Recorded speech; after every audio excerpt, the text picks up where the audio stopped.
Hi, எல்லாருக்கும் வணக்கம். இந்த நாளில் கூட வேதத்திலிருந்து ஒரு வசனத்தை வாசித்து தேவ ஆலோசனை சிந்திப்போம். யோசுவா புஸ்தகம் 24வது அதிகாரம் 17வது வசனம்.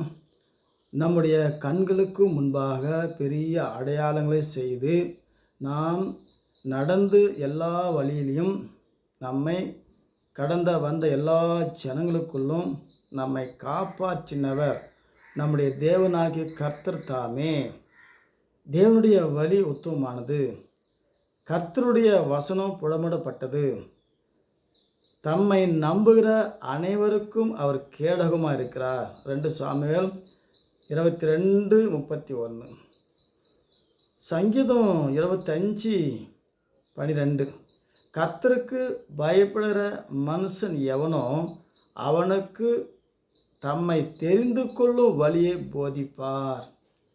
இந்த யோசுவா சொல்லும்போது நம்முடைய கண்களுக்கு முன்பாக பெரிய அடையாளங்களையும் அற்புதங்களையும் செய்து நம் கடந்து வந்த எல்லா ஜனத்திலையும் நம்மை காத்து வழிநடத்தின கர்த்தர் தாமே.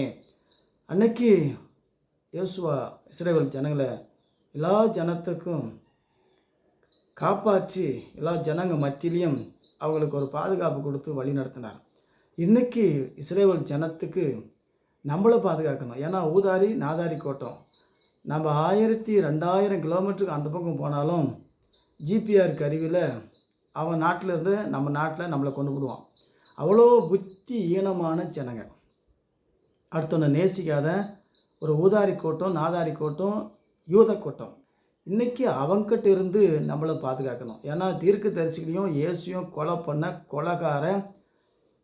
கொலகார பசங்க, சாத்தானுடைய ஜனங்க, யூத ஜனங்க, இயேசு ஏற்றுக்கொள்ளாத ஜனங்க, யூத ஜனங்க, சாத்தானுடைய ஜனங்க. அவங்க கையிலேருந்து இயேசு நம்மளை பாதுகாக்கணும். ஏன்னா அவன் ஆளை சுட்டுப்பட்டு பங்கரில் போய் ஒளிஞ்சிக்குவான். பைத்தியக்காரனா பங்கரில் போய் ஒளிவான். நல்லவன் எதுக்கு ஒளிகிறான்? பங்கர், சுரங்கப்பாதையில் போய் ஒளிஞ்சிக்குவான். அப்பேற்பட்ட ஊதாரி கூட்டம் இந்த யூத கூட்டம். அவங்ககிட்ட இருந்து இந்த உலகத்தை பாதுகாக்கணும். அவங்களுக்கு நாடும் வீடும் சொந்தமாக இருக்கக்கூடாது. இப்போ இன்றைக்கி இஸ்ரவேல் ஜனத்துக்கு சப்பக்கட்டு கட்டி பேசுகிற இந்த வயிற்று கூலி பிரசங்கியார்கள் வயிற்று பிழப்புக்காக. யூதம் தான் உலகத்திலே சபிக்கப்பட்ட ஜனம். இயேசு அவங்கள சபித்தார். ஆகவே அவங்ககிட்ட இருந்து நம்மளை பாதுகாக்கணும். அவன் தான் சாத்தான். இயேசுவை கொலை பண்ணாங்க. ஏரோது ராஜா இந்த நீதிமானுடைய ரத்தத்துக்கு நான் பார்த்துருவான் அல்ல கை கழுவணும்.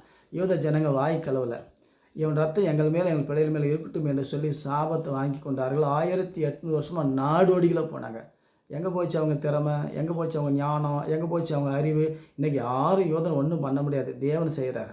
இன்றைக்கி அவங்க மசூதி இடித்து கட்டினாங்களாக்கா அங்கே தேவனை அவங்கள தொடச்சி சுட்டு எரிச்சிடுவார். ஆகவே இந்த யூத ஜனத்துக்கிட்ட இருந்து நம்மளை பாதுகாக்கணும். அப்போ இந்த தேவனுடைய வாக்கு தத்துவம் எதுனா இயேசு தான் நம்மளை பாதுகாக்கிறது. இயேசு தான் நம்மளை வழி நடத்துகிறார். ஆகவே இயேசுவை வழி, இயேசுவை சத்தியம், இயேசுவை ஜீவன், இயேசு கிறிஸ்துவுக்குள் இருந்தாக எந்த சாத்தானும், எந்த யூதனும், எந்த கோலியாத்தும், எந்த பார்வனும், எந்த அரக்கனும் நம்மளை தொட முடியாது. தேவன் தொட்டாலும் கெட்டாலும் நமக்கு நித்திய வாழ்க்கை. ஆகவே இயேசு நம்மளை வழி நடத்துவார். இன்றைக்கி வழி நடத்துவார். ஒவ்வொரு நாளும் வழி நடத்துவார். இயேசு கிறிஸ்து நாமத்தில் ஞானஸ்தானம் எடுத்தால் தான் தேவன் பொறுப்பெடுத்து வழி நடத்துவார். இல்லை நாங்கள் மாதா கூட்டம் பிதா கூட்டம்னா இயேசு உங்களை சாத்தான் கூட்டம், சபிக்கப்பட்ட கூட்டமே அப்பால போயின்னு சொல்லி நரகத்தில் தள்ளி விடுவார். 1000 வருஷம் அரசாட்சி முடிஞ்சாலும் நடக்கும். அது வரைக்கும் எல்லாத்துக்கும் நடக்கும். கர்த்தர் நம்மளை இன்னைக்கு வழி நடத்துவார். இயேசு கிறிஸ்து நாமத்தில் இன்னைக்கு தேவன் நம்மளை கரம் பிடித்து வழி நடத்துவார். ஆசீர்வதி பலப்படுத்தி காத்து இயேசு கிறிஸ்து நாமத்தில் ஜெபிக்கிறோம் பிதாவே, ஆமென்.